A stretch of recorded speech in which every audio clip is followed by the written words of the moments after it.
ପିଲାମାନଙ୍କର ଯୋଉ ସମସ୍ୟା ତାରି ବିଷୟରେ ଆଜି ଆଲୋଚନା କରିବା। କେତୋଟି ସାଧାରଣ ସମସ୍ୟା ଯାହା ଆମେ ପ୍ରାୟ ପ୍ରତି ଘରେ ଘରେ ଦେଖିବାକୁ ପାଉ, ସେଇଭଳି କେତୋଟି ପ୍ରଶ୍ନକୁ ନେଇ ଆଜିର ଆଲୋଚନା। ଗୋଟିଏ ପ୍ରଶ୍ନ ଅନେକ ସମୟରେ ମୁଁ ଶୁଣିଛି ବାପା ମାଙ୍କ ଠାରୁ ଯେ ଆଜ୍ଞା ମୋ ପିଲାର mobile phone addiction, mobile phone ଆଜ୍ଞା ଭିଡିଓ ଗେମ୍ସ, ମୋବାଇଲ ଗେମ୍ସ ଏଇଥିରେ ତାର ଏମିତି ନିଶା ହେଇଯାଇଛି ଯେ ସେ ଆଉ କୋଉଥିରେ ମନ ଦଉନି। ଇଏ ଗୋଟେ ବଡ ସମସ୍ୟା ଆଜିକାଲି ଯୁଗରେ। এই ମୋବାଇଲ ଫୋନ ଆଡିକ୍ସନ କେବଳ ପିଲାମାନଙ୍କର କାହିଁକି, ବଡ ଲୋକଙ୍କର ମଧ୍ୟ ଦେଖିବାକୁ ମିଳେ। ଆଉ ଗୋଟେ କଥା ପ୍ରଶ୍ନ ଅନେକ ସମୟରେ ଶୁଣିବାକୁ ପାଇଛି ଯେ ମୋ ଛୁଆଟି ପାଠ ପଢାରେ ଜମା କନସେନଟ୍ରେଟ କରିପାରୁନି। 5 ମିନିଟ 10 ମିନିଟ ବସିଲେ ତାପରେ ଉଠି ପଡୁଛି। ଆଉ ଯେତେ ଚେଷ୍ଟା କଲେ ମଧ୍ୟ ପାଠ ପଢାରେ ବସିଲେ ମଧ୍ୟ କନସେନଟ୍ରେସନ କରିପାରୁନି। ତେଣୁ କିଛି ତାର ମନେ ରହୁନି, ପାଠ ପଢା ମଧ୍ୟ ଭଲ ହଉନି। କେମିତି ମୋ ଛୁଆଟି କନସେନଟ୍ରେସନ କରିପାରିବ ବା ତା ଭିତରେ ଏକାଗ୍ରତା କେମିତି ଜାଗ୍ରତ ହେଇପାରିବ, ଇଏ ଗୋଟେ ପ୍ରଶ୍ନ।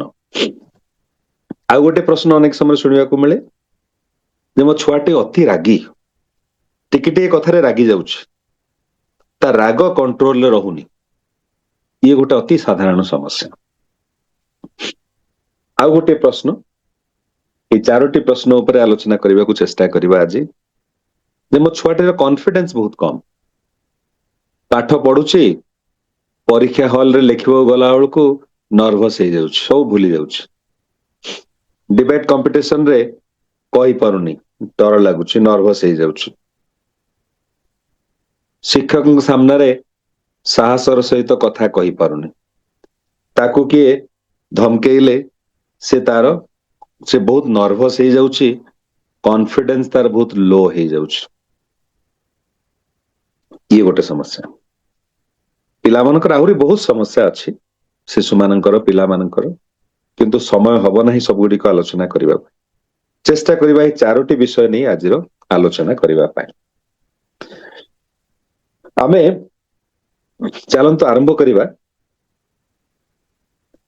କନସେନଟ୍ରେସନ, ଏକାଗ୍ରତା ମୋର ଛୁଆର ରହୁନି, କେମିତି ଏକାଗ୍ରତା ତାର ରହିବ, କନସେନଟ୍ରେଟ କେମିତି କରିପାରିବ, ପାଠ ପଢାରେ କିଛି କୌଣସି କାମ କଲା ବେଳେ କେମିତି କନସେନଟ୍ରେସନ ର ସହିତ ସେ କାମଟି କରିପାରିବ। ବହୁତ ଦିନ ଆଗରୁ ଗୋଟେ ଆର୍ଟିକଲରେ ପଢିଥିଲେ, ଲେଖକ କହୁଛନ୍ତି ଯେ ଧରି ନିଅନ୍ତୁ ଆପଣ ଗୋଟେ ପାହାଡିଆ ରାସ୍ତାରେ ଗୋଟେ 4 ଚକିଆ ଗାଡିରେ, କାରରେ ଯାଉଛନ୍ତି। ଆପଣ ପଛ ସିଟରେ ବସିଛନ୍ତି। ପାହାଡ ଉପରେ ଅଣଓସାରିଆ ରାସ୍ତା, ଉପର ତଳ ହେଇକି ରାସ୍ତାଟି ଯାଇଛି, ଅଙ୍କା ବଙ୍କା ହେଇ। ଆପଣ ପ୍ରଥମେ ଖୁବ ଆନନ୍ଦ ଅନୁଭବ କରୁଛନ୍ତି, ଚାରିଆଡେ ଅନେଇ ପାହାଡର ଦୃଶ୍ୟ ଉପଭୋଗ କରୁଛନ୍ତି। କିଛି ସମୟ ବିତି ଯାଇଛି, ତାପରେ ଆପଣଙ୍କୁ ବୋର ଲାଗିବା ଆରମ୍ଭ ହେଇଛି। ଆଉ ଦୃଶ୍ୟ ଦେଖିବାକୁ ଇଚ୍ଛା ହଉନି। ବର୍ତ୍ତମାନ କେତେବେଳେ ଶୋଇ ପଡିଲେଣି, କେତେବେଳେ ଘଣ୍ଟାକୁ ଦେଖୁଛନ୍ତି କେତେ ସମୟ ଲାଗିବ ପହଞ୍ଚିବା ପାଇଁ। ଡ୍ରାଇଭରକୁ ପଚାରୁଛନ୍ତି ବାରମ୍ବାର, ଆରେ ଆଉ କେତେ ସମୟ ଲାଗିବ, ଇତ୍ୟାଦି ଇତ୍ୟାଦି। ଆପଣ ଆଉ କୌଣସିଥିରେ କନସେନଟ୍ରେଟ କରିପାରୁନାହାନ୍ତି, ମନ ଆପଣଙ୍କର ଚଞ୍ଚଳ ହେଇ ଉଠିଛି। କିନ୍ତୁ ଧରି ନିଅନ୍ତୁ ଆପଣ ସେଇ ଗାଡିର ପଛ ସିଟରେ ବସି ନାହାନ୍ତି, ଆପଣ ସେ ଗାଡିଟିକୁ ଚଲଉଛନ୍ତି, ଜଣେ ଡ୍ରାଇଭର, ଆପଣ ଗାଡିକୁ ଚଲଉଛନ୍ତି। ସେତେବେଳେ ଆପଣ ସମ୍ପୂର୍ଣ୍ଣ ରୂପରେ ଆପଣଙ୍କର ମନ, ତନ ସବୁ କିଛି ରାସ୍ତା ଉପରେ ଅଛି। ପାହାଡିଆ ରାସ୍ତା, ଅଣଓସାରିଆ ରାସ୍ତା, ଟିକେ ଏପଟ ସେପଟ ହେଲେ ଗାଡି ତଳେ ପଡିଯିବ। ସେତେବେଳେ କନସେନଟ୍ରେସନ ବା ଏକାଗ୍ରତା ଆଣିବାକୁ ଅସୁବିଧା ହଉନି। ଆପଣଙ୍କ ଆଖି, କାନ, ନାକ ସବୁ ଅଛି ଆପଣଙ୍କର ରାସ୍ତା ଉପରେ। କେମିତି ସିଧା ଭଲ ଭାବରେ ଏଇ ଅଣଓସାରିଆ ରାସ୍ତାରେ ଅତି ସାବଧାନତାର ସହିତ ଏଇ ଗାଡିକୁ ନେଇ ମୁଁ ଗନ୍ତବ୍ୟ ସ୍ଥଳରେ ପହଞ୍ଚିବି। ଏଇ ଛୋଟିଆ କାହାଣୀ ବା ଘଟଣା ଭିତରୁ ବା ଉଦାହରଣ ଭିତରୁ ଏକାଗ୍ରତାର ଯୋଉ ରହସ୍ୟଟା ସେଇଟା ବୁଝି ହୁଏ ଯେ ଯେପର୍ଯ୍ୟନ୍ତ ଆପଣ ପଛ ସିଟରେ ବସିଛନ୍ତି ସେ ପର୍ଯ୍ୟନ୍ତ ଆପଣ ଏକାଗ୍ରତା ଆଣିବା ଦରକାର ନାହିଁ। କିନ୍ତୁ ଯେତେବେଳେ ଆପଣ ଡ୍ରାଇଭର ସିଟରେ ଅଛନ୍ତି, ପାହାଡିଆ ରାସ୍ତାରେ, ଅଣଓସାରିଆ ରାସ୍ତା, ସାବଧାନ ସହିତ ଗାଡି ଚଲେଇବାକୁ ପଡିବ, କନସେଣ୍ଟ୍ରେସନରେ ଟିକିଏ ବ୍ୟତିକ୍ରମ ହେଲେ ସବୁ କିଛି ବେତାଳିଆ ହେଇଯିବ, ସେତେବେଳେ ଆଉ କନସେଣ୍ଟ୍ରେସନ ପାଇଁ ଚେଷ୍ଟା କରିବାକୁ ପଡୁନି, ଆପେ ଆପେ ହିଁ କନସେଣ୍ଟ୍ରେସନ ଆସିଯାଉଛି। କଥା ହଉଛି ଯେ ଆପଣ ଆପଣଙ୍କ ଜୀବନର ପଛ ସିଟରେ ବସିଛନ୍ତି ନା ଜୀବନର ଡ୍ରାଇଭର ସିଟରେ? ଆପଣ ଆପଣ ନିଜ ଜୀବନକୁ ଯଦି ଆଗେଇ ନେବା ପାଇଁ ଚେଷ୍ଟା କରୁଛନ୍ତି ଏବଂ ସେଇ ଆଗେଇ ନେବାର ଦାୟିତ୍ୱଟା ଆପଣ ନିଜେ ନେଇଛନ୍ତି ଗନ୍ତବ୍ୟରେ ପହଞ୍ଚିବା ପାଇଁ, ତାହେଲେ ଏକାଗ୍ରତା କିନ୍ତୁ ଅସମ୍ଭବ ନୁହେଁ। ଶ୍ରୀ ଶ୍ରୀ ଠାକୁର ଅନୁକୂଳ ଚନ୍ଦ୍ର କହୁଛନ୍ତି ଉଦ୍ଦେଶ୍ୟରେ ଅନୁପ୍ରାଣିତ ହଉ, ଉଦ୍ଦେଶ୍ୟରେ ଅନୁପ୍ରାଣିତ ହଉ। ସେଇ ଡ୍ରାଇଭରଟିର ହଉଛି ଗୋଟିଏ ମାତ୍ର ଉଦ୍ଦେଶ୍ୟ, ନା ସିନେରୀ ଦେଖିବା, ପ୍ରାକୃତିକ ଦୃଶ୍ୟ ଦେଖିବା, ନା କେତେ ସମୟ ଲାଗିବ ସେ କଥା ଚିନ୍ତା କରି ବିବ୍ରତ ହବା। ତାର ଗୋଟିଏ ଉଦ୍ଦେଶ୍ୟ ହେଲା ଯେ କିଭଳି ଭାବରେ ସାବଧାନତାର ସହିତ ଗନ୍ତବ୍ୟରେ ପହଞ୍ଚିବ। ଆମମାନେ ଆମ ପିଲାମାନଙ୍କୁ ଯଦି ସେଇ ଉଦ୍ଦେଶ୍ୟରେ ଅନୁପ୍ରାଣିତ କରିଦେଇ ପାରିବା ଏବଂ ତାଙ୍କୁ ତାଙ୍କ ଜୀବନର ଡ୍ରାଇଭର ସିଟରେ, ପଛ ସିଟରେ ନୁହେଁ ଯେ ତାଙ୍କୁ ଆଉ କିଏ ବୋହି ନେଇଯିବ, ନା ନିଜ ଜୀବନର ଦାୟିତ୍ୱ ନିଜ ହାତରେ ନେବାକୁ ପଡିବ। ତାହା ଯଦି କରିଦେଇ ପାରନ୍ତି ଯେ ମୋର ପାଠ ପଢିବାର ଦାୟିତ୍ୱ ମୋର, ମୋ ବାପା ମାଙ୍କର ନୁହେଁ, ପାଠ ପଢି ଭଲ ପରୀକ୍ଷାରେ ଭଲ ଭାବରେ ଉତ୍ତୀର୍ଣ୍ଣ ହବାର ଦାୟିତ୍ୱ ମୋର, ପାଠରେ ଭଲ ଭାବରେ ପାଠକୁ ଆହରଣ କରିବାର ଦାୟିତ୍ୱ ମୋର। ଏଇ କଥାଟି ଯେତେବେଳେ ତାଙ୍କ ମୁଣ୍ଡ ଭିତରେ, ମିଜାଜ ଭିତରେ ପୁରେଇ ଦିଆଯାଇ ପାରିବ ବାପା ମାଙ୍କ ଦ୍ଵାରା, ସେତେବେଳେ ଏକାଗ୍ରତା ପାଇଁ ଆଉ ବାପା ମାଙ୍କୁ ବ୍ୟସ୍ତ ହେବାକୁ ପଡିବ ନାହିଁ। ତେଣୁ ଜୀବନର ଉଦ୍ଦେଶ୍ୟ କଣ ସେଇ ବିଷୟରେ ପିଲାମାନଙ୍କୁ ଆରମ୍ଭରୁ ଜାଗ୍ରତ କରି ତୋଳିବାକୁ ହବ। ସେଥିପାଇଁ ପ୍ରଥମେ ଦରକାର ଯେ ପିତାମାତାଙ୍କର ଜୀବନରେ କିଛି ଉଦ୍ଦେଶ୍ୟ ଅଛି କି ନାହିଁ। ଯଦି ପିତାମାତାଙ୍କ ନିଜ ଜୀବନରେ ଗନ୍ତବ୍ୟ ନାହିଁ ଆଉ ସେ ପିଲାମାନଙ୍କୁ ଯଦି ଆଶା କରିବେ, ତାହା କିଭଳି ସମ୍ଭବ? ତାହା ସମ୍ଭବ ହେଇପାରିବ ନାହିଁ। ଏଇ ଯୋଉ ଏକାଗ୍ରତା ହଉଛି ଏକମୁଖୀ ହେଇ ଚାଲିବା। ସେ ଠାକୁର କହୁଛନ୍ତି ଗୋଟିଏ ଚାହିଁବାକୁ ଯାଇ 10ଟା ଚାହିଁ ବସ ନାହିଁ। ତେଣୁ ଆମମାନେ ପିଲାମାନଙ୍କୁ ଅନେକ ସମୟରେ ବିଭିନ୍ନ ପ୍ରଲୋଭନ ଦେଖାନ୍ତି।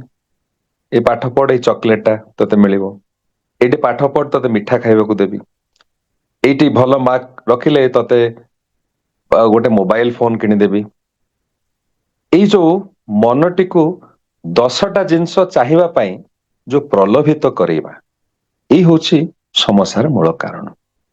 ଯଦି ପିତାମାତା ମାନେ, ବାପା ମା ମାନେ ପିଲାମାନଙ୍କୁ ସେଇ ଗୋଟିଏ କୁ ଧରେଇ ଦିଅନ୍ତି, ଯିଏକି ହଉଛନ୍ତି ଜୀବନର ଇଷ୍ଟ, ଯାହାଙ୍କୁ ପୂରଣ କରିବା, ଯାହାଙ୍କୁ ପୋଷଣ ଦବା, ଯାହାଙ୍କୁ ସେବା ଦବା ହଉଛି ଜୀବନର ଏକମାତ୍ର ଉଦ୍ଦେଶ୍ୟ, ଏବଂ ସେଇ ଉଦ୍ଦେଶ୍ୟରେ ଯଦି ଅନୁପ୍ରାଣିତ କରେଇ ଦେଇ ପାରନ୍ତି, ତାହେଲେ ଏକାଗ୍ରତା ଆଣିବା ପାଇଁ କୌଣସି କଷ୍ଟ କରିବାକୁ ପଡିବ ନାହିଁ। କିନ୍ତୁ ମୂଳ କଥା ପୁଣି ହଉଛି ସେଇଆ ଯେ ଆମମାନଙ୍କ ନିଜ ଜୀବନର ଏକମାତ୍ର ଉଦ୍ଦେଶ୍ୟ ଶ୍ରୀ ଶ୍ରୀ ଠାକୁର ହେଇଛନ୍ତି ନା ନାହିଁ, ଏଇ ହଉଛି କଥା। ତା ଯଦି ନ ହୁଏ, ଆମମାନେ ଗୋଟାଏ ଚାହିଁବାକୁ ଯାଇ 10ଟା ଚାହିଁ ବସିବା ଏବଂ 10 ଦିଗରେ ନିଜକୁ ଏଭଳି ଭାବରେ ଖଣ୍ଡ ବିଖଣ୍ଡିତ କରିଦବା ଯେ ଅଖଣ୍ଡ ଜୀବନଟା ଗୋଟେ ଖଣ୍ଡିତ ଜୀବନ ହେଇଉଠିବ। ଇଏ ହଉଛି ମୂଳ କଥା। ତେଣୁ ଏଇ ଯୋଉ ଖଣ୍ଡିତ ଜୀବନ, ଟୁକୁରା ଟୁକୁରା ହେଇଯାଇଛି, ତାର କାରଣ ହଉଛି ଯେ ବିଭିନ୍ନ ଆକର୍ଷଣର ପଛରେ ଆଜି ଯାହା ତାକୁ ଆକର୍ଷିତ କରିଛି, କେତେବେଳେ ଟଙ୍କା, କେତେବେଳେ ଲୋଭ, କେତେବେଳେ ପ୍ରମୋସନ, କେତେବେଳେ ନାମଯଶ, କେତେବେଳେ ଆଉ କିଛି, ଯେତେବେଳେ ତାକୁ ପ୍ରଲୋଭିତ କରିଛି, ସେତେବେଳେ ମଣିଷ ଜୀବନଟା ଖଣ୍ଡ ବିଖଣ୍ଡ। ଏଇ ଯୋଉ ପ୍ରଥମ ପ୍ରଶ୍ନରୁ ଦ୍ୱିତୀୟ ପ୍ରଶ୍ନ ଆଡକୁ ଯିବା। ଦ୍ୱିତୀୟ ପ୍ରଶ୍ନଟି ହଉଛି ଡିଷ୍ଟ୍ରାକ୍ସନ, ବିଭିନ୍ନ ପ୍ରକାର ବିକର୍ଷଣ ଯାହା ମଣିଷକୁ ବିଭିନ୍ନ ଦିଗକୁ ଟାଣୁଛି ସବୁ ସମୟ। ସେଇ ସମୟରେ ଏକାଗ୍ରତା ଅନେକ କାଠିକର ପାଠ। ଏଇ ଡିଷ୍ଟ୍ରାକ୍ସନ ଭିତରୁ ଗୋଟିଏ ବଡ ଡିଷ୍ଟ୍ରାକ୍ସନ ହଉଛି ମୋବାଇଲ ଫୋନ, ଯାହା ଆଜିର ପ୍ରଶ୍ନ ଭିତରୁ ଗୋଟିଏ। ଚାରୋଟି ପ୍ରଶ୍ନ ଭିତରୁ ଗୋଟିଏ ପ୍ରଶ୍ନ ହଉଛି ମୋବାଇଲ ଫୋନର ଆଡିକ୍ସନ।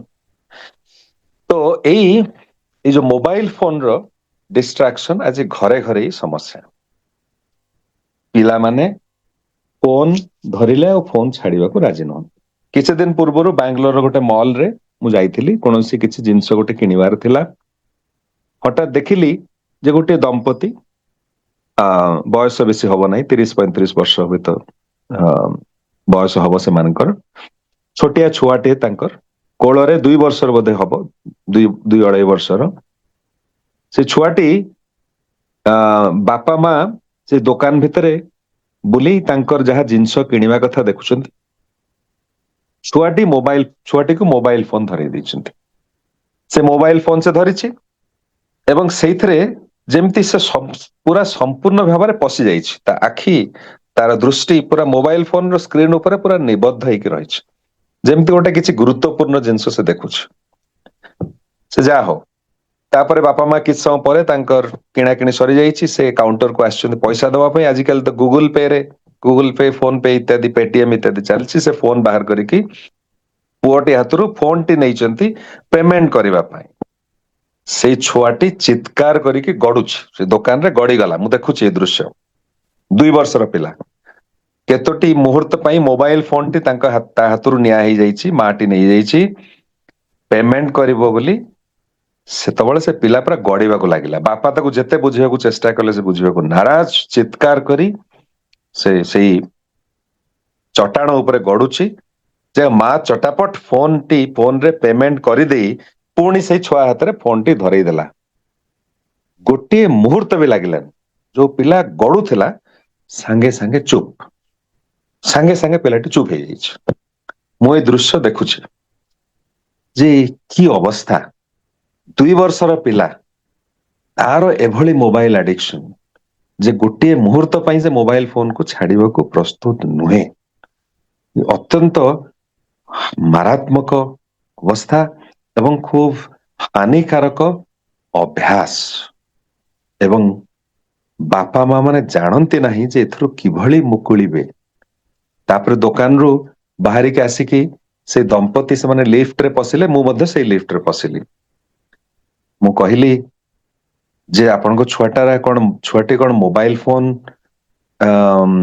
ତାର ଏତେ ଆଡିକ୍ସନ,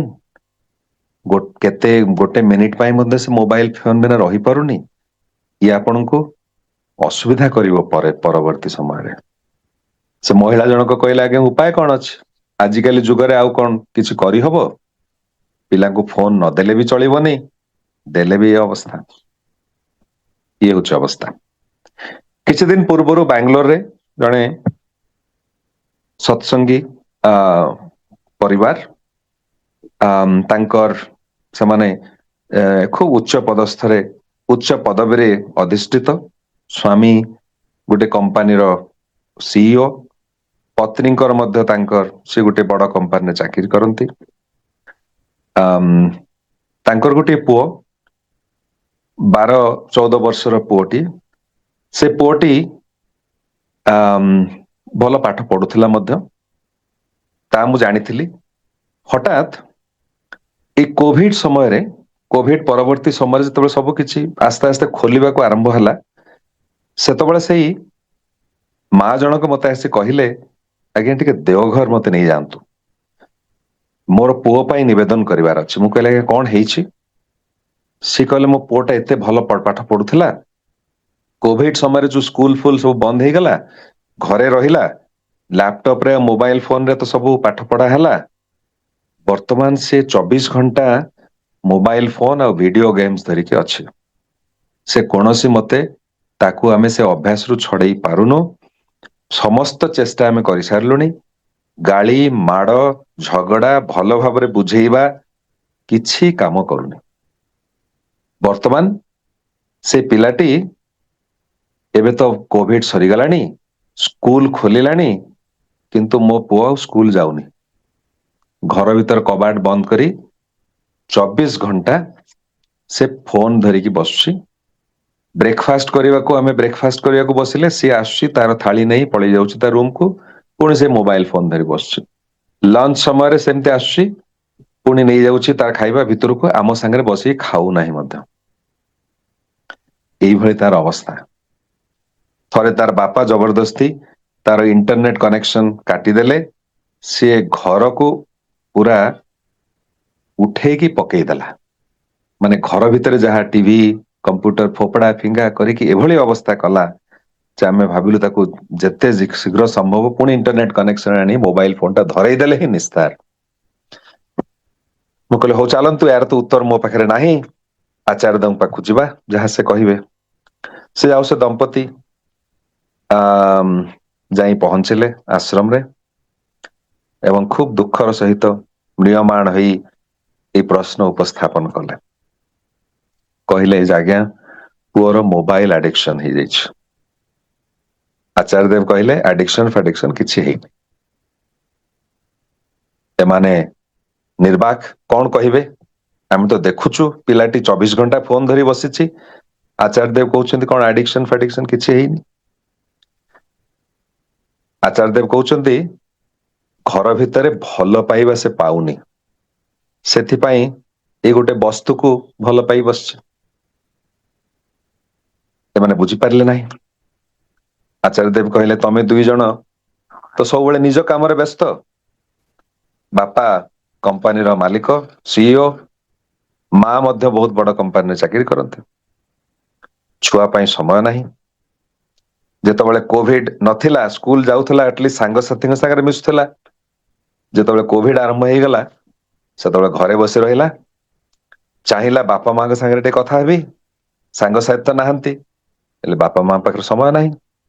ବାପା ମା କମ୍ପ୍ୟୁଟର ଧରି ବସିଛନ୍ତି, ତାଙ୍କର ଅଫିସ ର ମିଟିଂ ଚାଲିଛି, ତାଙ୍କର ଚାଲିଛି ଅଫିସ କେମିତି ହବ, ବିଜନେସ କେମିତି ବଢିବ, ଏଇ କୋଭିଡ ଭିତରେ ମଧ୍ୟ କେମିତି ରେଭିନ୍ୟୁ ବଢିବ, ପ୍ରଫିଟ ବଢିବ, ବାପା ସେଇ ଚିନ୍ତାରେ, ମା ବି ସେଇ ଚିନ୍ତାରେ। ପୁଅ ଆସିକି ଚେଷ୍ଟା କରିଛି କଥା ହବା ପାଇଁ, କିନ୍ତୁ ନା ବାପା କହୁଛନ୍ତି ଅପେକ୍ଷା କର, ବହୁତ ଇମ୍ପୋର୍ଟାଣ୍ଟ ମିଟିଂରେ ଅଛି, ମା ମଧ୍ୟ କହୁଛନ୍ତି ସେଇ କଥା। ପିଲାଟି ଚାଲି ଯାଇଛି ତା ନିଜ ମୋବାଇଲ ଫୋନ ପାଖକୁ, ତାକୁ ଧରି ସେଇଥିରେ ଆରମ୍ଭ କରିଛି ତାର ଖେଳିବା। ଧୀରେ ଧୀରେ ଧୀରେ ଧୀରେ ତାକୁ ଭଲ ଲାଗିଛି ଏବଂ ତାକୁ ଛାଡିବାକୁ ସେ ପ୍ରସ୍ତୁତ ନୁହେଁ। କାରଣ ଏବେ ବି ତାର ଭରସା ନାହିଁ ଯେ ତାକୁ ଛାଡିଦେଲେ ମା ବାପାଙ୍କଠୁ ତାର ଭଲ ପାଇବା ସେ ପାଇପାରିବ। ମୁଁ ଦେଖୁଛି ଯେ ସେ ମାଟିର ଆଖିରୁ ଲୁହ ଝରୁଛି। ସେ କହୁଛନ୍ତି ଆଜ୍ଞା, ଆଚାର୍ଯ୍ୟ ଦେବଙ୍କୁ କହୁଛନ୍ତି ଆଜ୍ଞା ଆପଣ ଯାହା କହୁଛନ୍ତି ତାହା ଠିକ କଥା। ଆମେ ତାକୁ ସମୟ ଦେଇପାରିନୁ, ଆମେ ଆଦୌ ସମୟ ଦେଇପାରିନୁ। ଏବଂ ଆମେ ଏଭଳି ବ୍ୟସ୍ତ ଥିଲୁ ଆମ କାମରେ ଯେ ସମୟ ଦେଇପାରୁନି। ଦାଦା କୁହନ୍ତୁ ଉପାୟ କଣ? ଆଚାର୍ଯ୍ୟ ଦେବ କହୁଛନ୍ତି ଯାଅ ଭଲ ପାଇବା ଦିଅ। ତାପରେ ରାଗନି, ତାକୁ ମୋବାଇଲ ଖେଳିବା ବା ମୋବାଇଲ ଫୋନ ବ୍ୟବହାର କରିବାକୁ ବନ୍ଦ କର ବୋଲି କେବେ କହିବ ନାହିଁ। ସେ ଯାହା ଯେପରି କରୁଛି କରୁ, ତୁମେ ତାକୁ ଭଲ ପାଇବା ଦିଅ, ତା ସାଙ୍ଗରେ କଥା ହୁଅ, ତା ପାଖରେ ବସ, ତାକୁ କୁହ ଚାଲ ଆଜି ଏକାଠି ଯିବା ମାର୍କେଟ କୁ ଯିବା, ବୁଲିବାକୁ ଯିବା, ତାକୁ କଣ ଭଲ ଲାଗେ, ମାଟି କହୁଛନ୍ତି ଆଜ୍ଞା କ୍ରିକେଟ ଖେଳିବାକୁ ଭଲ ଲାଗେ। ସ୍ଵାମୀଙ୍କ ଆଡକୁ ବାପାଙ୍କ ଆଡୁ ଚାହିଁ କହୁଛନ୍ତି ସକାଳେ ହେଲେ ତାକୁ କହିବେ ଚାଲ ଆମେ ଯିବା ପଡିଆକୁ ଯିବା ଖେଳିବା ପାଇଁ ଏକା ସାଙ୍ଗରେ। ଦେଖନ୍ତୁ କଣ ହଉଛି। ସତକୁ ସତ ବାପା ମା ଫେରିବା ପରେ ପୁଅ ସାଙ୍ଗରେ ସମୟ ଦବାକୁ ଆରମ୍ଭ କରିଛନ୍ତି। ଏବଂ ତାର 2-3 ମାସ ପରେ ମୁଁ ଥରେ ଦେଓଘର ପୁଣି ଯିବା ପାଇଁ ବାହାରିଛି।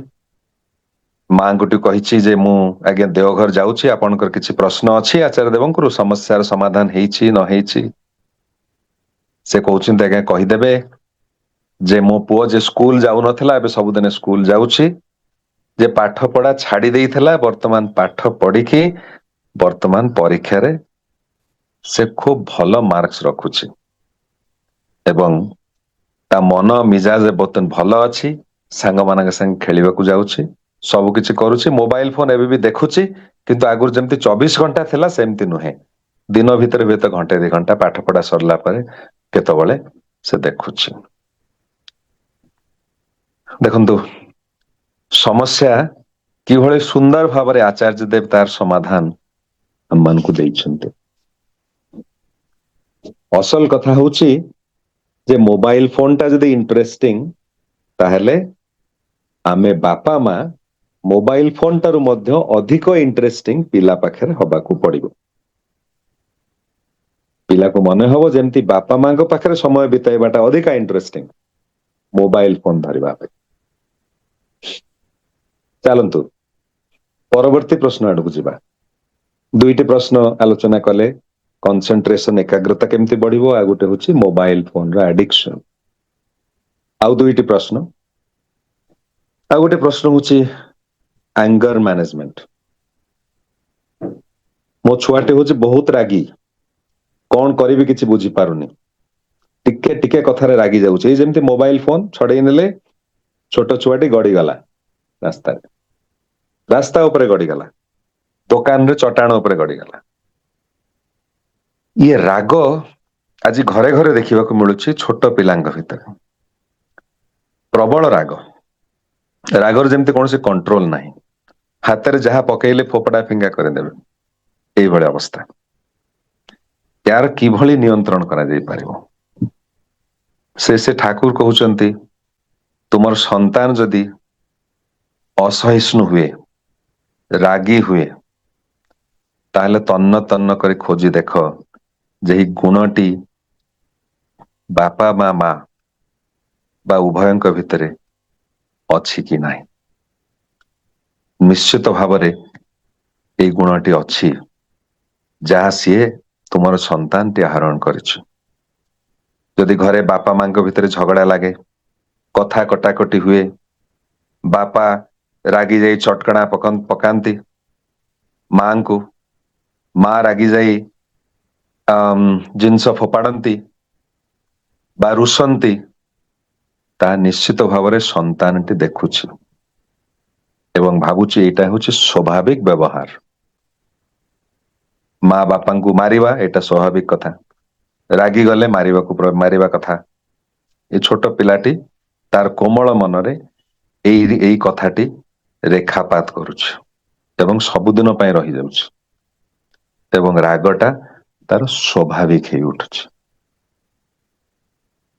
ଛୋଟ ପିଲାମାନେ, ବଡ ଲୋକମାନେ କୌଣସି କାରଣରୁ ରାଗିଲେ ବିଭିନ୍ନ କାରଣରୁ ବିଭିନ୍ନ ବାଟରେ ତାଙ୍କର ରାଗଟାକୁ ପ୍ରଶମିତ କରିବାର ଉପାୟ ହୁଏତ ସେମାନେ ଜାଣିଛନ୍ତି।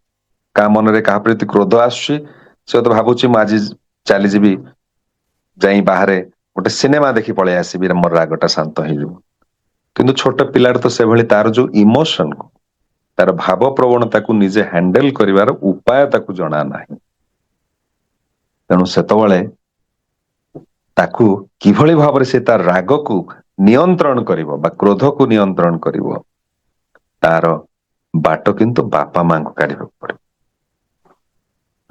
ପ୍ରଥମ କଥା ହଉଛି ଯେ ଯଦି ପିଲାଟି କୌଣସି ଜିଦ୍ଦି କରିବା ପାଇଁ, କୌଣସି ଜିନିଷ ପାଇବା ପାଇଁ ଏବଂ ତାହା ନଦେଲେ ଯଦି ସିଏ ଜିଦ୍ଦି କରୁଛି, ତଳେ ଗଡୁଛି, କନ୍ଦା କଟା କରୁଛି, ହାତ ଗୋଡ ଛାଟୁଛି ରାଗିକି, ସେତେବେଳେ ଆପଣ ମାନେ ତା ପାଖରେ ସମର୍ପଣ କରନ୍ତୁ ନାହିଁ। ତାହେଲେ ସେ ପିଲାଟି ବୁଝିଯିବ ଯେ କିଛି ପାଇବାକୁ ଇଏ ହଉଛି ସବୁଠୁ ବଢିଆ ବାଟ। କାନ୍ଦିକି ଗଡିକି ହାତ ଗୋଡ ଛଟା ଛଟି କଲେ, ରାଗିଲେ, ନିଜର ରାଗକୁ ଦେଖେଇଲେ, ମୁଁ ଯାହା ଚାହୁଁ। ଯେମିତି ସେଇ ପିଲାଟି ଦୋକାନରେ ମୋବାଇଲ ଫୋନ ମା ନେଇଗଲା ହାତରୁ, ସେ ଜାଣିଛି ଗୋଟିଏ ଉପାୟ ଯେ କାନ୍ଦିଲେ, ରାଗିଲେ, ହାତ ଛାଡିଲେ, ତଳେ ଗଡିଲେ ମା ପୁଣି ଫୋନ ଟା ଦେଇଦବ। ଇଏ କଥା ହଉଛି ମନସ୍ତତ୍ୱବିଦ ମାନେ କହୁଛନ୍ତି ଏଇଟା ଆପଣ କରନ୍ତୁ ନାହିଁ। ଯଦି ଆପଣ ତା ପାଖରେ ସମର୍ପଣ କଲେ, ତାହେଲେ ସିଏ ଏଇ କଥା ହିଁ ଶିଖିଲା ଯେ ଯଦି କୌଣସି ଜିନିଷ ପାଇବାକୁ ହୁଏ, ତାହେଲେ ଏଇ ରାଗିବାଟା ହଉଛି ବଡ ଉପାୟ। କିନ୍ତୁ ଜଣେ ରାଗିଥିଲେ ସେ ଅବସ୍ଥାରେ କଣ କରାଯାଇପାରେ? ମନସ୍ତତ୍ତ୍ୱବିଦ ମାନେ କହୁଛନ୍ତି ଯଦି ଛୁଆଟି ରାଗିଛି ଆପଣ ଶାନ୍ତ ରୁହନ୍ତୁ। ଆପଣ ଯଦି ରାଗିବେ ତାହେଲେ ମହାଭାରତ ଯୁଦ୍ଧ ହବ ଘରେ, ଫୋପଡା ଫିଙ୍ଗା, ଚିଲା ଚିଲି ଏଇଭଳି ହିଁ ଚାଲିବ ଘର ଭିତରେ। ଏକ ଅଶାନ୍ତିର ପରିବେଶ ସବୁ ସମୟରେ ଲାଗି ରହିବ। ତେଣୁ କହୁଛନ୍ତି ଯେ ଆପଣ କାମ ରୁହନ୍ତୁ, ଶାନ୍ତ ରୁହନ୍ତୁ ସେଇ ସମୟରେ। ଏବଂ ସେଇ ସମୟରେ ତାକୁ ବୁଝେଇବାକୁ ଚେଷ୍ଟା ନ କରି ପରବର୍ତ୍ତୀ ସମୟରେ ସେ ଯେତେବେଳେ ଥଣ୍ଡା ମିଜାଜରେ ଅଛି ସେତେବେଳେ ତାକୁ ବୁଝେଇବାକୁ ଚେଷ୍ଟା କରେ। ରାଗ ଆଜିକାଲି ପିଲାମାନଙ୍କ ଭିତରେ ଦେଖାଯାଉଛି ତାର ମୂଳ କାରଣ ହଉଛି ପରିବାର ଗୁଡିକ ଯୌଥ ପରିବାରରୁ ଏକକ ପରିବାର ହବାରେ ଲାଗିଛି।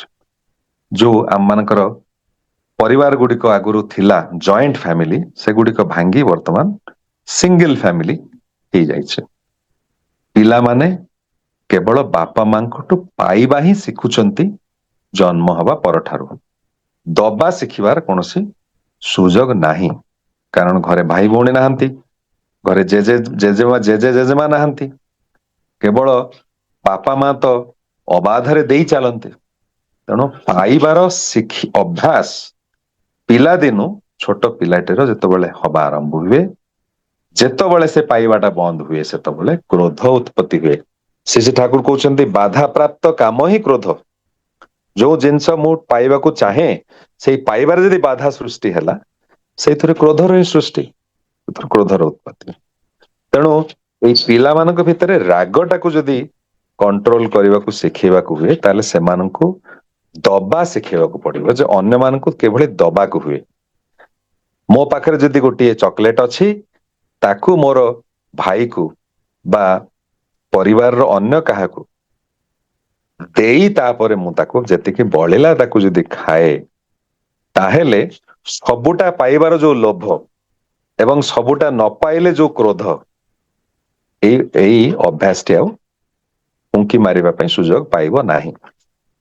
ସେଇଥିପାଇଁ ପିଲାମାନଙ୍କୁ ଆପଣ ମାନେ ଜଏଣ୍ଟ ଫ୍ୟାମିଲିରେ ଥାନ୍ତୁ ବା ସିଙ୍ଗଲ ଫ୍ୟାମିଲିରେ ଥାନ୍ତୁ, ଏଇ ଦବାର ଭାବଟି ଯଦି ପରିବାରରେ ଅନ୍ୟ ସଦସ୍ୟ ମାନେ ନାହାନ୍ତି ତାହେଲେ ପଡିଶା ଘରକୁ କିଭଳି ତାଙ୍କର ପିଲାମାନଙ୍କୁ କିଭଳି ଦବାକୁ ହୁଏ ଏଇ କଥା ଶିଖେଇବାକୁ ହୁଏ।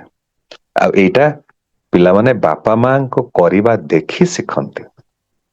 ଯଦି ଆମମାନେ ଆମର ପରିବାର ପଡୋଶୀଙ୍କ ସହ ସମ୍ପର୍କ ଭଲ ନଥାଏ, ତାଙ୍କ ସାଙ୍ଗରେ ଝଗଡା ଝାଣ୍ଟି ହୁଏ, ତାଙ୍କୁ କିଛି ଦବାର କେବେ ପିଲାମାନେ ଦେଖନ୍ତି ନାହିଁ, ସେମାନେ ଦବା କିଭଳି ଶିଖିବେ? ସେମାନେ କେବଳ ପାଇବାଟା ହିଁ ଶିଖିବେ। ଯିଏ କେବଳ ସବୁବେଳେ ପାଇବାରେ ଅଭ୍ୟସ୍ତ, ଯେତେବେଳେ ପାଇବାଟି ବନ୍ଦ ହେଇଯାଏ ସେତେବେଳେ କ୍ରୋଧ, ସେ ମୋବାଇଲ ଫୋନ ହଉ, ଖେଳନା ହଉ ବା ଆଉ କିଛି ହଉ, ତେଣୁ ପିଲାମାନଙ୍କୁ ଭିତରେ ଯଦି କ୍ରୋଧ ଟା ଆଙ୍ଗରକୁ ଯଦି କଣ୍ଟ୍ରୋଲ ନିୟନ୍ତ୍ରଣ କରିବା ବ୍ୟବସ୍ଥା କରିବାକୁ ହୁଏ ତାହେଲେ ତାଙ୍କ ଭିତରେ ଦବାର ପ୍ରବୃତ୍ତି ଟା ଜଗେଇବାକୁ ହୁଏ। ଦବାର ପ୍ରବୃତ୍ତି ଯେତେବେଳେ ଜାଗେ ସେତେବେଳେ ଭଲ ପାଇବାଟା ଜାଗି ଉଠେ। ଭଲ ପାଇବାଟା ହଉଛି କ୍ରୋଧର ଅପୋଜିଟ। ଜଣେ ଭଲ ପାଇବ ଏବଂ ଅନ୍ୟର କ୍ଷତି କରିବ କ୍ରୋଧ ହେଇକି, ଅସହିଷ୍ଣୁ ହେଇକି, ତା ତ ସମ୍ଭବ ନୁହେଁ। ଅନ୍ୟର ଭଲ ପାଇଁ କ୍ରୁଦ୍ଧ ହେଇପାରେ କିନ୍ତୁ ଅସହିଷ୍ଣୁ ହେଇ ଅନ୍ୟର କୌଣସି କ୍ଷତି କରିବ କ୍ରୁଦ୍ଧ ହେଇ ତାହା ତ ସମ୍ଭବ ନୁହେଁ। ସେଥିପାଇଁ ଏଇ ଆଙ୍ଗର ମ୍ୟାନେଜମେଣ୍ଟ ବା କ୍ରୋଧକୁ ନିୟନ୍ତ୍ରଣ କରିବାର ବାଟ ହଉଛି ଶ୍ରୀ ଶ୍ରୀ ଠାକୁରଙ୍କର ଯୋଉ ରାସ୍ତା, ଯେ ପିଲାମାନଙ୍କୁ ଦବା ଶିଖେଇବାକୁ ପଡିବ। ସେମାନେ ଯଦି ଦେଇ ଚାଲନ୍ତି ତାହେଲେ ନିଶ୍ଚିତ ଭାବରେ ତାଙ୍କର ଏଇ କ୍ରୋଧଟି ନିୟନ୍ତ୍ରିତ ହବ। ଚତୁର୍ଥ ପ୍ରଶ୍ନ, ଆଜିର ଶେଷ ପ୍ରଶ୍ନ, ଯୋଉ ଚାରୋଟି ପ୍ରଶ୍ନ ଆମେ ନେଇଥିଲେ, ସେ ପ୍ରଶ୍ନଟି ହଉଛି, ଅନେକ ସମୟରେ ମୁଁ ଶୁଣିଛି ଏ ପ୍ରଶ୍ନ, ମା ମାନେ ବାପା ମାନେ କହନ୍ତି ଯେ ପିଲାଟା କନଫିଡେନ୍ସ ଜମା ନାହିଁ, ତା ଭିତରେ ଆତ୍ମ ପ୍ରତ୍ୟୟ ଆତ୍ମବିଶ୍ବାସ ବହୁତ କମ, ଡରି ଯାଉଛି, ନର୍ଭସ ହେଇଯାଉଛି। ପରୀକ୍ଷାରେ ଯାଇକି ଲେଖିବାକୁ ବସିଲେ ପରୀକ୍ଷାରେ ସବୁ ପାଠ ପଢିଥିବ, ପରୀକ୍ଷା ହଲରେ ବସିଲେ ନର୍ଭସ ରେ ସବୁ ଭୁଲି ଯାଉଛି। ଇଏ ଜିନିଷଟି କିଭଳି ତାକୁ ଆୟତ୍ତକୁ ଆଣି ହବ, ଏ ବିଷୟରେ ଶ୍ରୀ ଶ୍ରୀ ଠାକୁରଙ୍କର କଥା ଅଛି। ଠାକୁର କହୁଛନ୍ତି ପିଲାଟି ଭିତରେ ହୀନମନ୍ୟତା ସେତେବେଳେ ଜାଗ୍ରତ ହୁଏ ଯେତେବେଳେ ବାପା ମା ମାନେ ପିଲାଟିକୁ ସବୁବେଳେ ଗାଳି ଗୁଲଜ କରନ୍ତି, ଏବଂ ପିଲାଟିର ଆତ୍ମସମ୍ମାନ ଅଛି ବୋଲି ଯେତେବେଳେ ବାପା ମା ସେଇ ଖ୍ୟାଲଟି ରଖନ୍ତି ନାହିଁ, ଠାକୁର କହୁଛନ୍ତି ଯେ ପିଲାଟିର ମଧ୍ୟ ଇଗୋ ଅଛି, ତା ଭିତରେ ମଧ୍ୟ ଆତ୍ମସମ୍ମାନ ଅଛି, ତାକୁ ତୁମେ କେବେ ହେଲେ ଆଘାତ ଦିଅ ନା। ତା ଯଦି ଦିଅ ତାହେଲେ ତାର ଯୋଉ ତା ଭିତରେ ଥିବା ଯୋଉ ଆତ୍ମ ପ୍ରତ୍ୟୟ ଚିରଦିନ ପାଇଁ ସେ ହରେଇ ବସିବ। ଅନେକ ସମୟରେ ବାପା ମା ମାନେ କହନ୍ତି ତୁ ହଉଛୁ ବହୁତ ସ୍ଲୋ, କାମ ଜଲ୍ଦି ଜଲ୍ଦି କରିପାରୁନା। ଖାଲି ସେତିକି ନୁହେଁ, ଅନ୍ୟ ବନ୍ଧୁବାନ୍ଧବ ଗୁରୁଜନଙ୍କ ସାମ୍ନାରେ ମଧ୍ୟ କହନ୍ତି ଏଇ ଛୁଆଟା ଅତି ସବୁ ପୁରା ଧୀରୁ, ସ୍ଲୋ। ତାପରେ ଅନେକ ସମୟରେ ଆଲୋଚନା ହୁଏ ଇଏ ଏତେ ସ୍ଲୋ, ଇଏ କେମିତି କଣ କରିବ, ଆଜିକାଲି ଯୁଗରେ ତରତର ନହେଲେ ଜଲ୍ଦି ଜଲ୍ଦି କାମ ନ କଲେ ହବ କେମିତି, ଏଇ ପିଲାଟା ତ ହଉଛି ବହୁତ ସ୍ଲୋ। କଣ ହୁଏ ତାର ପରିଣାମ? ବାରମ୍ବାର ବାରମ୍ବାର ବାରମ୍ବାର ପିଲାଟି ସେଇ କଥା ଶୁଣେ ଯେ ମୁଁ ହଉଛି ସ୍ଲୋ, ମୁଁ ହଉଛି ଧୀରୁ, ମୁଁ ଜଲ୍ଦି କାମ କରିପାରେ ନା। ତା ମନ ଭିତରେ କଣ କୋଉ ବିଶ୍ୱାସଟି ଜମାଟ ବାନ୍ଧି ବସେ, କଣ କୋଉ ଧାରଣାଟି ତା ଭିତରେ ଦୃଢ ହେଇଯାଏ ଯେ ମୁଁ ହଉଛି ସ୍ଲୋ, ଜଲ୍ଦି କୌଣସି କାମ କରିବା ମୋ ଦ୍ୱାରା ସମ୍ଭବ ନୁହେଁ। କେବଳ ସେତିକି ନୁହେଁ, ସେ ତା ବାସ୍ତବ ଜୀବନରେ ମଧ୍ୟ ଏ ଆତ୍ମ ପ୍ରତ୍ୟୟ ହରାଇବା ଯୋଗୁ ସିଏ ବାସ୍ତବ ଜୀବନରେ ମଧ୍ୟ ସେମିତି ଧୀରୁ ବା ସ୍ଲୋ ହେଇକି ବଡ ହୁଏ। କାରଣ ଯେତେବେଳେ ସେ ଚେଷ୍ଟା କରେ କିଛି ତତ୍ପରତା ସହିତ କରିବା ପାଇଁ, ସେତେବେଳେ ତାର ମନେ ପଡିଯାଏ ଯାରେ ମୁଁ ତ ସ୍ଲୋ, ଇଏ ହଉଛି କଥା। ଅନେକ ସମୟ ଦେଖାଯାଏ ବାପା ମା କହନ୍ତି ଏଇ ପିଲାଟି କିଛି ଜମା କନସେନଟ୍ରେଟ କରିପାରୁନି, ଇଏ ପାଠ ପଢାରେ ମନ ଦେଇ ପାରୁନି, ଆ ଦ୍ୱାରା କିଛି ହବନି, ଇଏ ହେଲା ହୋପଲେସ୍ ଚାଇଲ୍ଡ, ଇଏ ୟୁଜଲେସ୍ ପିଲାଟା। ଖାଲି ସେତିକି ନୁହେଁ, ଘର ଭିତରେ ସେ ଆଲୋଚନା, ଗାଳି ଗୁଲଜ, ପାଠ ନ ପଢିଲେ ପୁଣି ସେଇ କଥା, ତାପରେ ପୁଣି ତୁଳନାତ୍ମକ ଭାବରେ ଦେଖ ସେଇ ପିଲାଟି କିଭଳି ପଢୁଛି, ତୋ ଦ୍ୱାରା କିନ୍ତୁ ହେଲା ନାହିଁ, ସିଏ ସକାଳୁ ଉଠି ପାଠ ପଢାରେ ବସି ଯାଉଛି, ତୁ କିନ୍ତୁ ତାହା କରିପାରୁନାହୁଁ। କଣ ହୁଏ ଫଳସ୍ୱରୂପ? ତାର ଏଇ ବ୍ରେନ ଟା, ମସ୍ତିଷ୍କ ତା ଗୋଟେ କମ୍ପ୍ୟୁଟର, ତ କମ୍ପ୍ୟୁଟର ଯୋଉ ପ୍ରୋଗ୍ରାମ ଆମେ ଲେଖିଦେଲେ ସେଇଭଳି ପ୍ରୋଗ୍ରାମ ତାର କମ୍ପ୍ୟୁଟରରେ ଜୀବନ ସାରା ରହିଗଲା। ତାର ମସ୍ତିଷ୍କରେ ଏଇ ପ୍ରୋଗ୍ରାମଟି ଲେଖା ହେଇଗଲା ଯେ ମୋ ଭିତରେ ଏକାଗ୍ରତା ନାହିଁ, ମୁଁ ପାଠ ପଢି ପାରେ ନା, ମୁଁ ହୋପଲେସ୍, ମୁଁ ୟୁଜଲେସ୍, ମୋ ଦ୍ୱାରା କିଛି ହବା ସମ୍ଭବ ନୁହେଁ। ଫଳସ୍ୱରୂପ କଣ ହୁଏ? ପିଲାଟି ସେଇଭଳି ଭାବରେ ବଡ ହୁଏ। ଠାକୁର କହୁଛନ୍ତି ଯଦି ତୁମେ ଦେଖୁଛ ପିଲାଟିର ପାଠ ପଢାରେ ମନ ଲାଗୁନାହିଁ, ଅର୍ଥାତ୍ ପାଠ ପଢା ତାକୁ ଇଣ୍ଟରେଷ୍ଟିଂ ଲାଗୁନାହିଁ, ଯେତେବେଳେ ପ୍ରଫୁଲ୍ଲ ଦା, ଭୁଲ କହିଲି, ଯେତେବେଳେ ପଞ୍ଚାନନ ସରକାର ଦା ଯିଏ ତପୋବନ ବିଦ୍ୟାଳୟର ଶିକ୍ଷକ ଥିଲେ, ସେ ଠାକୁରଙ୍କ ପାଖକୁ ଆସି ଯେତେବେଳେ କହିଲେ ଯେ ଠାକୁର ସ୍କୁଲରେ ଏଇ ଅମୁକ ପିଲାଟି ତାର ପାଠ ପଢାରେ ବିଲକୁଲ ମନ ନାହିଁ, ମତେ କାହିଁ ଲାଗୁନି ସେ ପାସ୍ କରିପାରିବ। ଠାକୁର ତାଙ୍କୁ ଦାୟିତ୍ୱ ଦେଇଥିଲେ ସବୁ ପିଲାମାନେ କେବଳ ମାଟ୍ରିକ ପାସ୍ କରିବେ। ଠାକୁରଙ୍କୁ ଆଣିକି ଆସିକି ରିପୋର୍ଟ ଦଉଛନ୍ତି ଯେ ଠାକୁର ଏଇ ପିଲାଟା ମାଟ୍ରିକ ପାସ୍ କରିବେ ବୋଲି ମତେ କାହିଁ ଲାଗୁନି। ଠାକୁର କହିଲେ ସେ ପିଲାଟିକୁ ମତେ ପଠା, ମୋ ପାଖକୁ ଆସିବାକୁ କହ। ତା ପରଦିନ ପିଲାଟି ଆସି ଠାକୁରଙ୍କୁ ଦେଖା କରେ। ଠାକୁର କଥାରେ କଥାରେ ପଚାରିଲେ ତତେ କଣ ଭଲ ଲାଗେ, ସେ କହିଲା ସିନେମା ଦେଖିବାକୁ ଭଲ ଲାଗେ। ଠାକୁର କହିଲେ ସିନେମା ଦେଖିବାକୁ ଯିବୁ, ଅମୁକ ବହି ଚାଲିଛି, ମୁଁ ତତେ ପଇସା ଦଉଛି ଟିକେଟ କିଣିକି ଗୋଟେ ସିନେମା ଦେଖିବାକୁ ଯିବୁ। ପିଲାଟି ଖୁସି ହେଇଗଲା।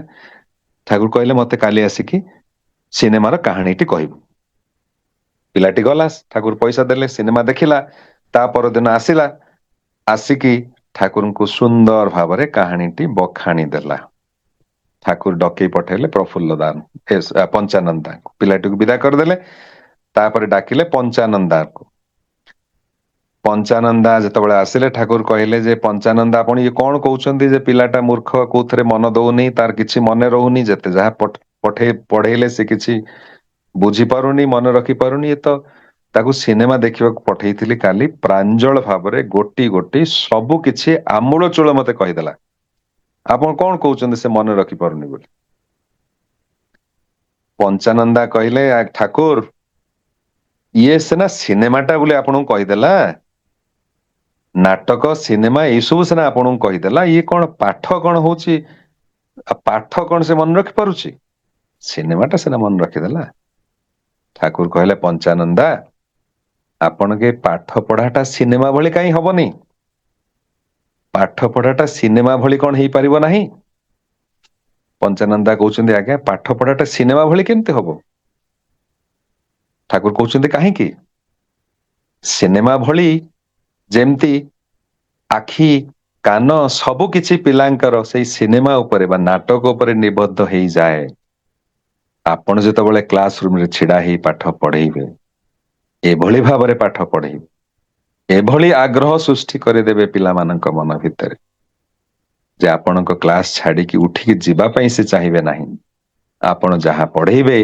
तन्न तन्न करी सबु से मन रखि पारिबे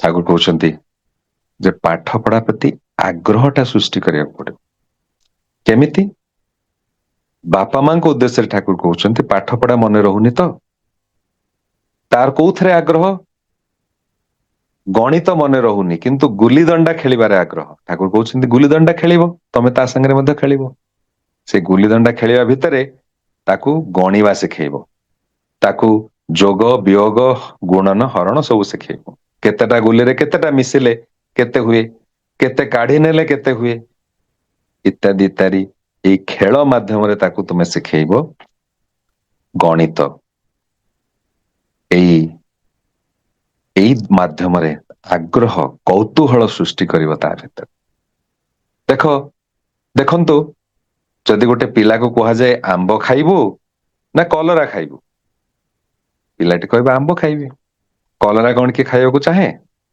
कारण आंबटा होची सुस्वादु आंबटा भल लागे इंटरेस्टिंग कलराटा किंतु भल लागे ना पिता लागे किंतु कलराटा खाइले देह भल रहे तो किभली भाबरे कलरा खाइबा प्रति तार आग्रह सृष्टि करबा को पड़िबो निम्ब पत्र किभली खाइबा को पड़िबा को ता खाइबा को आग्रह सृष्टि करिया को पड़िबो ये दायित्व होची बापा मानकर कौन सेटा भल लागे नाही ता तो कारण नुहे किभली भल लागिबो सेई प्रति सेई जिनिसटा को किभली इंटरेस्टिंग करि तोलिबा को मोबाइल फोन भल लागे किंतु मोबाइल फोन टा छाड़िबा को प्रस्तुत नुहे कारण सेटा भल लागे नाना रकम रो कथा देखिबा को मिले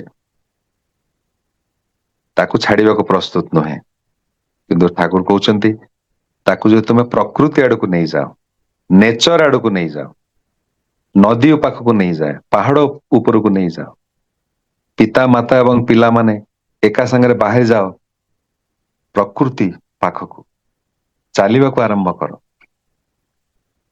धीरे धीरे धीरे धीरे तार प्रकृति प्रति आग्रह सृष्टि हो तपोवन विद्यालय जो पाठ पढ़ा होता से क्लासरूम रे पाठ पढ़ा होता तपोवन विद्यालय जो गार्डन बा बगीचा भितर शिक्षक नहीं जाउथिले पिलांको गछ पाखक कहते ये हूँ गछ ए गछ आम माने अम्लजान नियंती एवं अंगारकाम्ल आम छाड़ती ऑक्सीजन नहीं कार्बन डाइऑक्साइड छाड़ती गछ कार्बन डाइऑक्साइड निए ऑक्सीजन छाड़े ये देख ये गछ जदि न थाए ताले आमे माने ऑक्सीजन पाइबा नाही ए गछ प्रति संवेदनशीलता परिवेश प्रति संवेदनशीलता से सृष्टि हुए तापर कहउछन्ती ठाकुर से गछ भितर पत्र एवं फूल ताकू देखई देवाक हुए केवल सुंदर भाव पत्र गुड़िक गोटे प्रकार होइछि फूल गुड़िक केवल गोटे प्रकार होइछि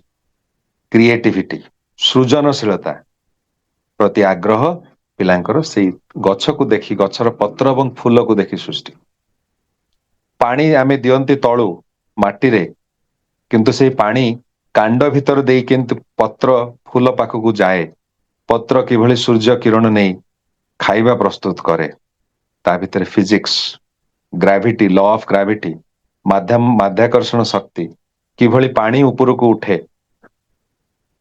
ये सब जिनस पिला माने शिखिबा आरंभ कर पत्र को गणिबा भितर दे गणित मैथमेटिक्स शिखिबा आरंभ कर शिक्षक कहती ए गछ ऊपर गोटे रचना लेख ଏ ରଚନା ଲେଖିବା ଭିତରେ ଦେଇ ଭାଷା ସାହିତ୍ୟ ଲିଟରେଚର ପ୍ରତି ପିଲାଙ୍କର ଆଗ୍ରହ ସୃଷ୍ଟି ହୁଏ। ହେଲେ ଆଜିକାଲି ଶିକ୍ଷକଙ୍କ ପାଖରେ ବାପା ମାଙ୍କ ପାଖରେ ସମୟ କାହିଁ ଏସବୁ କରିବା ପାଇଁ, ପ୍ରକୃତିକ ପାଖକୁ ନେଇଯିବା ପାଇଁ? ଆମମାନେ ତ ରୋଜଗାର କରିବାରେ ବ୍ୟସ୍ତ, ଟଙ୍କା ପଇସା ପ୍ରଫେସନ ଏଇସବୁ ପଛରେ ଗୋଡେଇବାରେ ତ ବ୍ୟସ୍ତ, ସମୟ କାହିଁ ଆମମାନଙ୍କର? ସେ ଠାକୁର କହୁଛନ୍ତି ଯେ ତୁମେ ଯାହା ତୁମର ସନ୍ତାନ ଭିତରେ ଦେଖିବାକୁ ଚାହଁ ତୁମେ ପ୍ରଥମେ ସେଇଆ ହୁଅ। Be the human being that you want your child to become. ତୁମର ସନ୍ତାନ ଯାହା ହଉ ବୋଲି ତୁମେ ଚାହଁ, ତୁମେ ପ୍ରଥମେ ସେଇଆ ହବାକୁ ନିଜେ ଚେଷ୍ଟା କର। ତା ନହେଲେ କିନ୍ତୁ ଇଏ ତୁମର କେବଳ କଳ୍ପନା ହିଁ ରହିଯିବ ଯେ ମୋର ସନ୍ତାନଟି ଏଇଭଳି ହେଇଥାନ୍ତା, ହେଇପାରିଲା ନାହିଁ। ଯଦି ତୁମର ସନ୍ତାନ ସେଇଭଳି ହେଇପାରି ନାହିଁ, ତାହେଲେ କିଭଳି ଆଶା କରିବ ଯେ ଏଇଟା ସମ୍ଭବ ବୋଲି? ଅନେକ ସମୟରେ ଦେଖିବାକୁ ମିଳେ ପିଲା ବାପା ମା କହନ୍ତି ଯେ ପିଲାଟି ଧ୍ୟାନ କରୁନି, ପ୍ରାର୍ଥନା କରୁନି ଠିକ ସମୟରେ। ଯେ ତନ୍ନ ତନ୍ନ କରି ଦେଖାଯାଏ, ବୁଝାଯାଏ ବାପା ମା ତ କରନ୍ତିନି ଠିକ ସମୟ। ବାପା ମା ତ 5 ମିନିଟ ଧ୍ୟାନରେ ବସନ୍ତି ନାହିଁ, କିନ୍ତୁ କହନ୍ତି ଛୁଆଟି କରୁନି ବୋଲି। ଇଏ କରିବାକୁ ଭଳି ସମ୍ଭବ? ହୁଏତ ବାପା ମା କରନ୍ତି କିନ୍ତୁ ପିଲାମାନଙ୍କୁ କରିବା ପାଇଁ ପ୍ରୋତ୍ସାହିତ କରନ୍ତି ନାହିଁ, ତାହେଲେ କିଭଳି ସମ୍ଭବ ହବ? ଆଜି ସତ୍ସଙ୍ଗ ପରିବାର ମାନଙ୍କରେ ଅନେକ ସମୟରେ ଦେଖାଯାଏ ଯେ ବାପା ମା ସତ୍ସଙ୍ଗକୁ ନେଇ ବ୍ୟସ୍ତ, କିନ୍ତୁ ଛୁଆଟି ସତ୍ସଙ୍ଗ କେବେ ଆସେ ନା, ଠାକୁରଙ୍କ ଧାର ଧାରେ ନା। ହୁଏତ ମେକାନିକାଲି ଇଷ୍ଟଭୂତିଟି କରିଦିଏ, କିନ୍ତୁ ତା ଛଡା ଆଉ ଅଧିକା କିଛି କରେ ନା। ନା ବାପା ମା ତାକୁ ଜୋର ଦିଅନ୍ତି, ନା ତାହା କରିବାକୁ ପ୍ରୋତ୍ସାହିତ କରନ୍ତି। ଯେତେବେଳେ ପିଲାଟି ବଡ ହେଇ ସ୍କୁଲ କଲେଜ ଯାଏ, ସାଙ୍ଗସାଥିଙ୍କ ସାଙ୍ଗରେ ମିଶେ, ସେତେବେଳେ ତାକୁ ଆଉ ଏ ବାଟକୁ ଆଣିବା ସମ୍ଭବ ହୁଏ ନା। କାରଣ ସେତେବେଳେ ସେ ଭାବେ ବାପା ମା ହଉଛନ୍ତି ମୂର୍ଖ, ଗୋଟିଏ ଏଇ ଧର୍ମ ଫର୍ମ ପଛରେ ଗୋଡେଇଛନ୍ତି, ନା ଏଥିରେ କୌଣସି ଯୁକ୍ତି ଅଛି ନା ଲଜିକ ଅଛି। କାରଣ ସାଙ୍ଗମାନେ କହନ୍ତି ଭଗବାନ ଫଗବାନ କିଛି ନାହାନ୍ତି। ଆମମାନେ ଯଦି ନିଜେ ଶ୍ରୀ ଶ୍ରୀ ଠାକୁରଙ୍କୁ ନ ବୁଝନ୍ତି, ତାଙ୍କର ଆଦର୍ଶଙ୍କୁ ଅଧ୍ୟୟନ ଭିତରେ ଦେଇ ବ୍ୟକ୍ତିଗତ ସାଧନା ଭିତରେ ଯଦି ନ ବୁଝନ୍ତି, ଯଦି କେବଳ ଅଲୌକିକତା ଦିଗରୁ ଭକ୍ତି ମାର୍ଗରୁ ଯଦି କେବଳ ବୁଝନ୍ତି, ସେଥିରେ କୌଣସି ଅସୁବିଧା ନାହିଁ। କିନ୍ତୁ ଗୋଟିଏ ଅସୁବିଧା ହଉଛି ଯେ ଯେତେବେଳେ ପିଲାଟି ମନରେ ପ୍ରଶ୍ନ ଆସେ, ସେତେବେଳେ ତାର ଉତ୍ତର ମୁଁ ଦେଇପାରେ ନା। ପିଲା ପଚାରେ ଯେ ନିରାମିଷ ଖାଇବା କଣ ପାଇଁ ଉଚିତ, ଆମିଷ କାହିଁକି ଖାଇବି ନାହିଁ, ମୋର ସାଙ୍ଗସାଥି ମାନେ ସମସ୍ତେ ଖାଆନ୍ତି। ସେତେବେଳେ ଉତ୍ତର ଦିଏ ଠାକୁର କହିଛନ୍ତି ସେଥିପାଇଁ ଖାଇବାକୁ ନିରାମିଷ। ପିଲାଟି ସାନ୍ତ୍ୱନାଜନକ ଉତ୍ତର ପାଏ ନା। ସାଙ୍ଗସାଥି ମାନେ କହନ୍ତି ନନ ଭେଜିଟେରିଆନ ଫୁଡରେ, ଆମିଷ ଖାଦ୍ୟରେ ବହୁତ ପ୍ରୋଟିନ ଅଛି, ଦେଖ ସେଇଟା ଖାଇ ମୁଁ କେମିତି ମୋଟା ହେଇଛି। ପିଲାଟି ସେଇପଟେ ଢଳି ପଡେ, ତାର କୋମଳ ମନ ନେଇ, କାରଣ ଆମେ ତାର ପ୍ରଶ୍ନର ଉତ୍ତର ଦେଇ ପାରନ୍ତି ନାହିଁ। ସତ୍ସଙ୍ଗୀ ପରିବାରରେ ଅନେକ ସମୟରେ ପ୍ରତିଲୋମ ବିବାହ ଦେଖିବାକୁ ମିଳୁଛି, କାରଣ ପିଲାଦିନୁ ଆମେ କଥା ପୁଅ ଏବଂ ଝିଅର ମନ ମୁଣ୍ଡ ଭିତରେ ପୂରେଇ ନଥାନ୍ତି ଯେ ତାର କୁପ୍ରଭାବ କଣ। ପରବର୍ତ୍ତୀ ସମୟରେ ଯେତେବେଳେ ପିଲାଟି କହେ ବଡ ହେଇ ସବୁ ମଣିଷ ତ ସମାନ, ଏଥିରେ ପୁଣି ଭେଦ ପ୍ରଭେଦ କୋଉଠୁ ଆସିଲା? ତମମାନେ ସେଇ ପୁରୁଣା କାଳିଆ କଥା ଭିତରେ କାହିଁ ଡୁବି ରହିଛ? ମୁଁ ଏଇ ଝିଅଟିକୁ ଭଲ ପାଏ, ମୁଁ ତାକୁ ବାହା ହେବି, ଜାତି ଗୋତ୍ର ଦେଖିବାର ଆବଶ୍ୟକତା କଣ ଅଛି? ଏଇ ଯେ ପ୍ରତିଲୋମ ବିବାହର ଯେ କାରଣ, ତାର କୁଫଳର କାରଣ, ପ୍ରତିଲୋମ ବିବାହର ପରିଣାମ କଣ, ତାକୁ ଆମେ ବୁଝେଇ ନଥାନ୍ତି। ବଡ ହେଲେ ଯେତେବେଳେ ସେ ପ୍ରଶ୍ନ କରେ, ତା ପାଖରେ ତା ପାଇଁ ସନ୍ତୋଷଜନକ ଉତ୍ତର ମଧ୍ୟ ଆମ ପାଖରେ ନଥାଏ। ତାର ପରିଣାମ ଆମ ମାନେ ଭୋଗ କରନ୍ତି।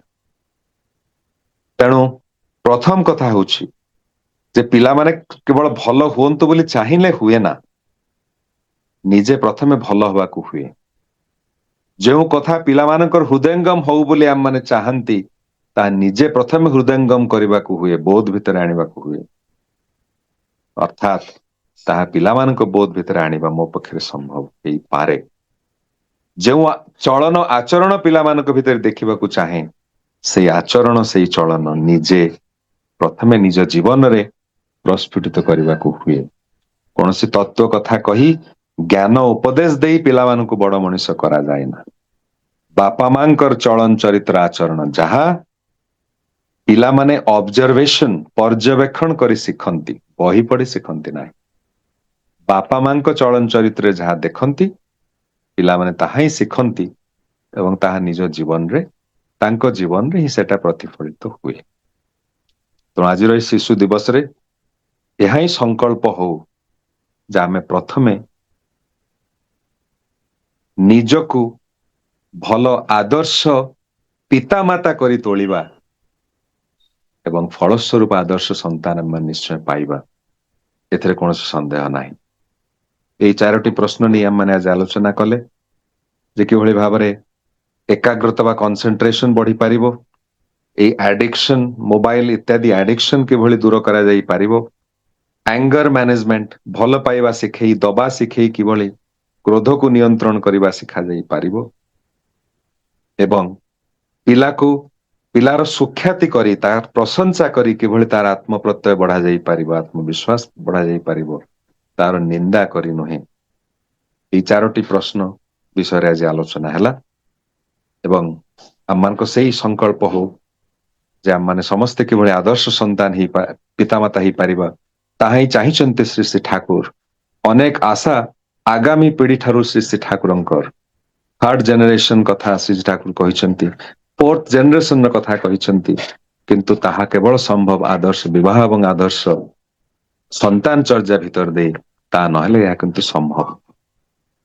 ଆଜି ଏଇ ସଂକଳ୍ପ ନେଇ ଆମମାନେ ଆଲୋଚନା ଶେଷ କରିବା ଏବଂ ଏହି ପ୍ରାର୍ଥନା କରିବା ଶ୍ରୀ ଠାକୁରଙ୍କ ପାଖରେ ଯେ ବିଶ୍ଵ ଦୁନିଆର ପ୍ରତିଟି ଶିଶୁ କିଭଳି ଏକ ଆଦର୍ଶ ନାଗରିକ ହେଇ ଉଠୁ ଏବଂ କିଭଳି ଏହି ସମାଜ ଏକ ଆଦର୍ଶ ସମାଜ ହେଇ ଉଠୁ।